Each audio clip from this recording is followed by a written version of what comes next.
At 8 a.m. on September 8th, the USS Jason Dunham was carrying out what seemed like another routine maritime security patrol in the Caribbean Sea. Then her SPY-6 radar picked up something that instantly changed the tone on board. Venezuelan forces were suddenly moving 25,000 personnel along the Caribbean coast and near the Colombian border, sending a clear message to Washington and testing American naval presence in the region. From Caracas, commanders had been told to show strength and force the U.S. Navy to react. What they did not fully understand was that challenging a U.S. strike group so close to key international waters was a gamble with very little room for error. This was not just another day at sea. The Dunham Strike Group was helping secure international waters where hundreds of billions of dollars in trade move every year, supporting global markets and protecting the approaches to one of the most important maritime routes on Earth, the Panama Canal. Their mission, part of Operation Pacific Viper, was straightforward: keep sea lanes open, disrupt trafficking networks, and show that the American flag was still a stabilizing force in the region. Venezuela, meanwhile, rolled out a show of force built around aging Russian-designed equipment. Su-30 jets crossed the sky at high speed.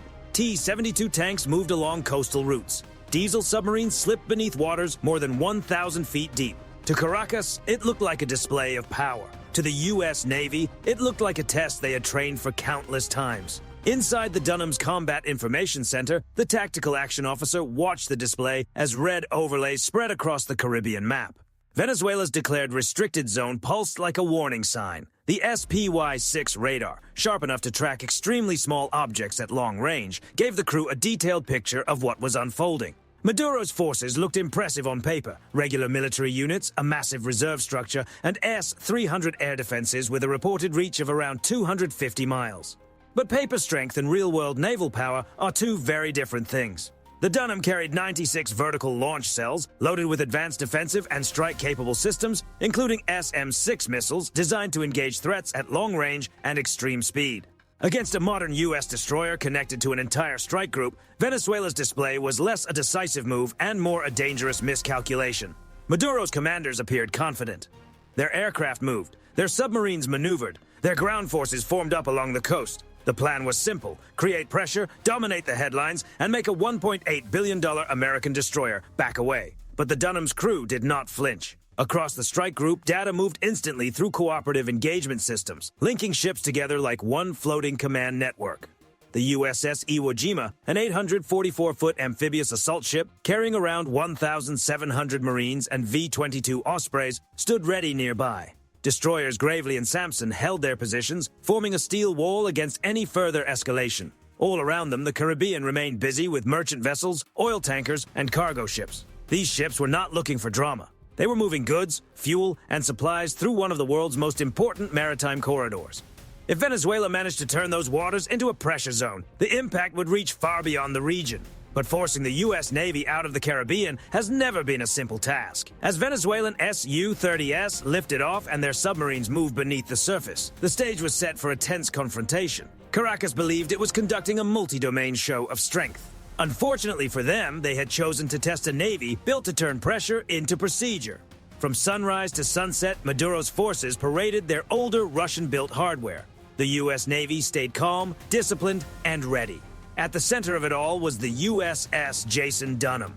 The 510-foot destroyer moved through Caribbean waters at nearly 35 miles per hour, operating roughly 150 nautical miles off the Venezuelan coast. Operation Pacific Viper was already in motion, combining Navy and Coast Guard assets to stop illegal trafficking routes before they could reach American communities. Then night settled over the Caribbean, covering the water in darkness and hiding whatever moved between the waves. At 9:15 p.m., near the border region between Colombia and Venezuela, close to the well-known La Guajira smuggling corridor, the next contact appeared. The dark Caribbean waves shimmered under a thin slice of moonlight, breaking apart like glass beneath the night sky. Cutting through that black water, the U.S. Navy continued its steady patrol. The USS Cole, an Arleigh Burke-class destroyer, moved with purpose roughly 50 miles from the coast. Its AN/S PY-1D radar swept the horizon in every direction, watching for aircraft, ships, and anything unusual moving across the sea. But tonight, the destroyer's electro-optical and infrared systems were just as important. They were built for moments exactly like this, when the real danger might be smaller, closer, and harder to see. Above the water, an MH-60R.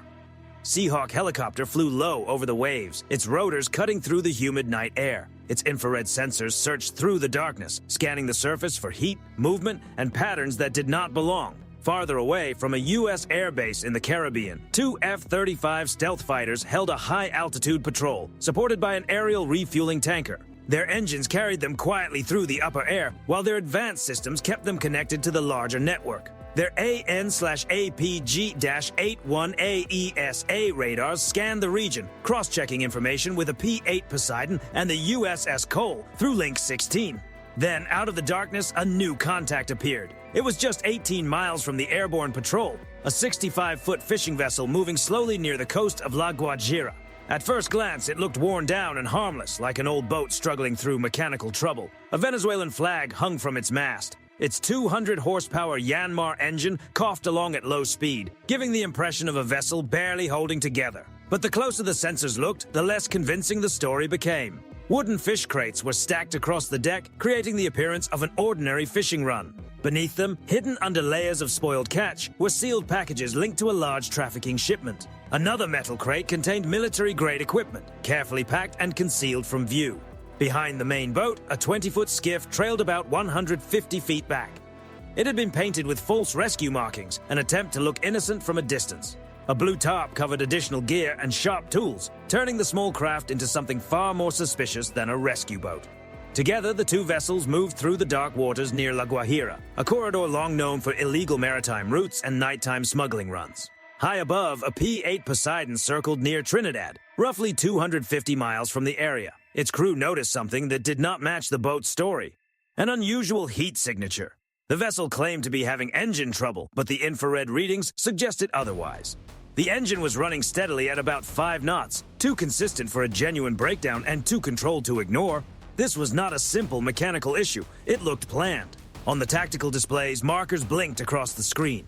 The fishing vessel and the trailing skiff moved unevenly through the water, changing course in a way that drew even more attention. The F-35s moved in closer, keeping enough distance to avoid unnecessary escalation while using their high-resolution electro-optical and infrared sensors to examine the deck. The images confirmed large concealed crates and equipment that did not belong on a normal fishing trip.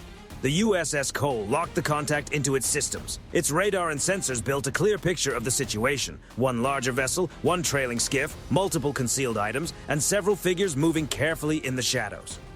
What at first appeared to be a struggling fishing boat was now something very different.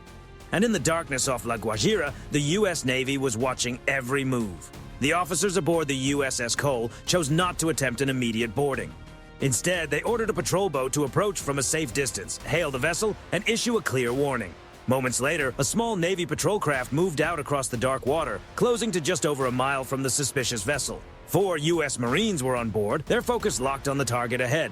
Officially, they were approaching to offer assistance. In reality, they were there to confirm what the sensors had already suggested. This was no ordinary fishing boat.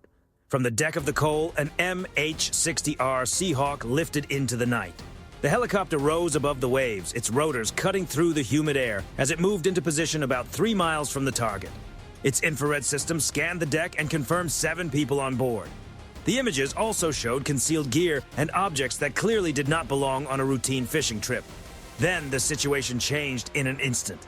The crew on the suspect vessel suddenly became hostile. Rounds snapped across the water toward the approaching patrol boat, forcing the Marines to take cover. One Marine was struck in the shoulder, while another suffered a serious leg injury during the chaos. Smoke devices were thrown from the vessel, filling the air with a thick white cloud that rolled across the water and briefly disrupted visibility. The patrol boat's optical system struggled through the haze. For a few critical seconds, the scene became a blur of smoke, shouting, and flashing sensor alerts. There would be no further chances taken. The senior commander on the Cole gave the order to pull the patrol boat back and shift to a remote response. The Marines withdrew from the immediate danger zone while the Seahawk held its position overhead, tracking the vessel through the smoke with its advanced sensors. High above the waves, the helicopter locked onto the target. The suspects realized the situation had turned against them. In a rush, they abandoned the larger boat and scrambled onto the trailing skiff, leaving the hidden cargo behind as they sped away into the darkness. The U.S. forces did not pursue immediately. Capturing the suspects in those waters risked creating a wider diplomatic crisis with Venezuela, and the priority was to remove the threat without escalating the situation further.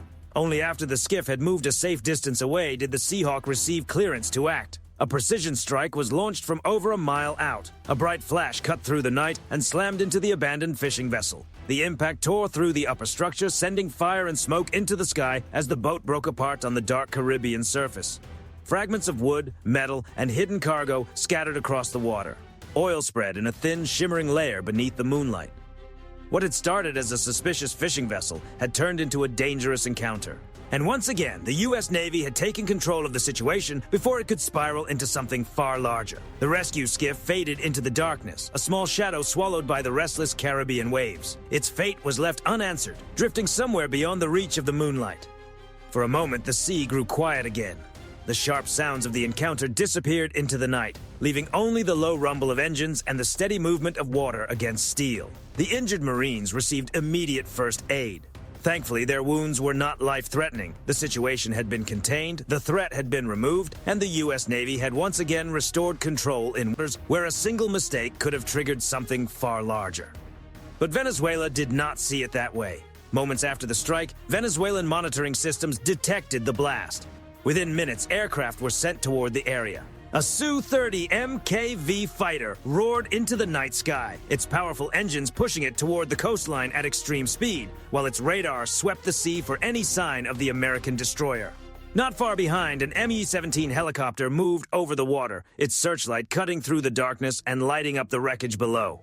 Broken wood and twisted metal drifted across the surface. A thin layer of oil shimmered beneath the moon. Scattered debris marked the spot where the suspicious vessel had gone down. Among the fragments, a damaged Venezuelan flag floated in the waves, silent evidence of a night that was quickly turning into a political storm. Inside the Su-30, the pilot's frustration took over. What should have been a search mission began shifting towards something far more dangerous. His radar locked onto the USS Cole, holding the American destroyer clearly on the screen. Aboard the Cole, the officers remained calm. There was no panic, no shouting, no sudden movement. The crew had trained for moments like this. The order was simple: issue a warning through military channels and give the Venezuelan pilot every chance to break away.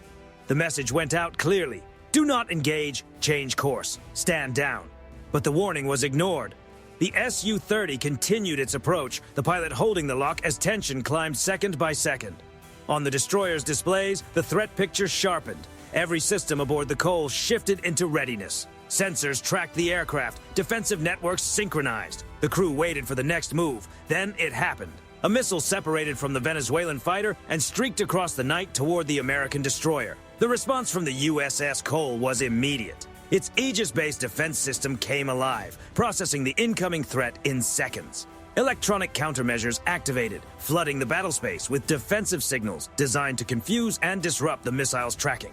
At the same time, the ship's close-in defense system rotated toward the danger, ready to act as the final shield between the missile and the crew. What began as a shadowy encounter with a suspicious vessel had now escalated into a direct threat against a U.S. warship. And in the middle of the Caribbean night, the USS Cole was no longer just observing. It was defending itself. At the same time, the P-8 Poseidon watched from above like a guardian in the dark, tracking the incoming threat in real time and sending precise data through the Link 16 network. Within seconds, the USS Cole had everything it needed. An interceptor lifted from the destroyer and climbed into the night, cutting through the air toward the approaching danger. Moments later, a bright flash lit up the sky as the threat was neutralized before it could reach the ship. The failed strike removed any doubt. One frustrated pilot, acting under pressure, could not match the combined radar systems, data links, defensive technology, and disciplined response of a U.S. Navy warship. That night, control of the sky and sea remained firmly in American hands. The United States issued a second warning. The destroyed vessel, according to the Navy's assessment, had been operating under false cover while carrying a large illegal shipment. It was not an ordinary fishing boat, and it had not been an innocent target. Meanwhile, Venezuelan commanders received another uncomfortable update. The small skiff that had fled from the destroyed vessel had been found inside their own waters. For Caracas, the discovery raised questions they did not want to answer. The FANB commander understood the risk. The situation had already gone too far, and one more reckless move could turn a tense night into something far more serious. The order was given. Withdraw. The Su-30 MKV turned away, its engine noise fading into the distance. The Mi-17 helicopter disappeared back into the darkness. The sudden show of force was over almost as quickly as it had begun. The USS Cole continued its patrol, steady and undamaged. Above the waves, the Seahawks made low passes across the area, confirming that the water was clear and the immediate threat had ended. No apology was offered. None was expected. In Caracas, anger and embarrassment filled the room, but both were held back by one important fact. No lives had been lost. The outrage remained, but for the moment, caution replaced impulse. The commanders knew that another misstep could carry consequences far beyond one night in the Caribbean. The question now was simple. What would Venezuela do next? Would this confrontation become the spark for a wider crisis, or would it force both sides into a fragile pause in a sea already loaded with tension? For the U.S. Navy, the mission was complete. The Cole returned from the encounter intact, its crew unharmed and its message unmistakable. In the Caribbean, presence mattered, preparedness mattered. And when the line was crossed, the response came fast.